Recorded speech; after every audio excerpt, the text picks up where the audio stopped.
next guest, oh, she's a love. And she wrote something so beautiful that I don't want to screw it up. She dedicates her performance tonight to the stillborn baby boy who came before her, to Karen, who was still alive inside her, and to life itself with a capital L. Let's welcome to the stage Sara Bragin.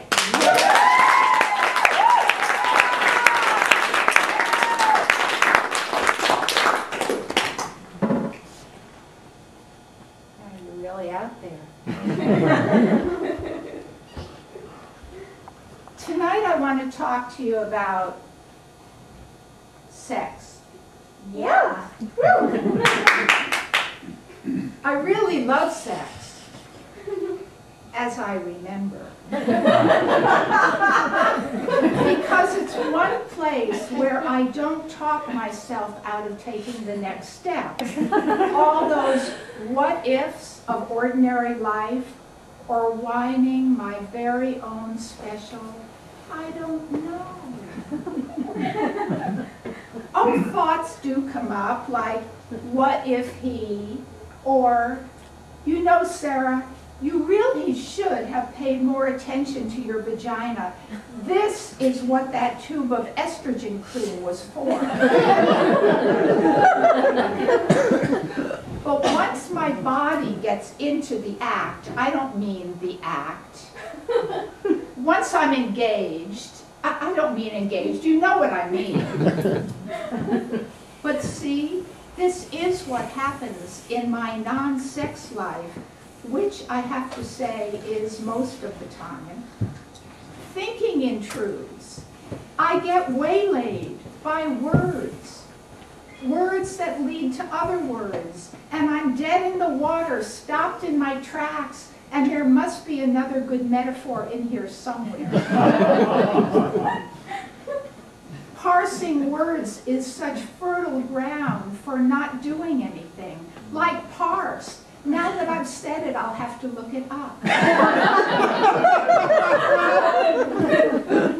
But once I'm hot, once blood has begun its spiral down, once those nether lips have become slippery, and oh yes, I can feel the slipperiness from up here. It wants it. Life wants it. And life will have what it wants. To be touched by a cool hand, pressed up against by rough trousers. Feel what happens to a man when he wants it.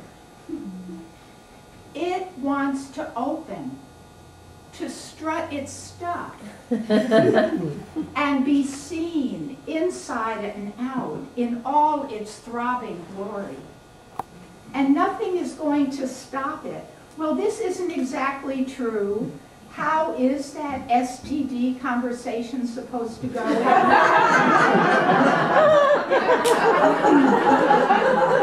But let's not go there now. Can thoughts stop the ocean from rolling in? In the rest of life, it's so easy for me to get stopped by thinking. Let's be honest, overthinking, which for me is synonymous. But when I'm throbbing, and I don't mean just between my legs, I mean this whole flowering red azalea tree with its blood vessels and nerves, its organs and glands, its Bartholin's glands. Bartholin's glands. I'll explain later. And breasts. How these tired old breasts wake up, perk up. Really? When I'm hot, iffiness lowers its head and slinks out under the door, leaving blessed certainty in its place. I know who I am and what I want. I'm fully alive in this woman's body, in love with living itself. I know this certainty even more deeply than I know words. And yet, when my dear friend Karen was dying, she was at home, in a home she loved, and I'd spent the morning clearing dead ice plant from the hillside that she was looking out into from her bed. But now it was late afternoon. Her eyes had closed, and she seemed to be looking straight into the face of truth. So I asked her, "Karen, what do you want for me? What do you want for me? Do you want me to find love again?" She held my hand a little tighter, and in a voice stronger than I'd heard it all day, she said, "You have to. You'll be living life, not just studying it." Thank you.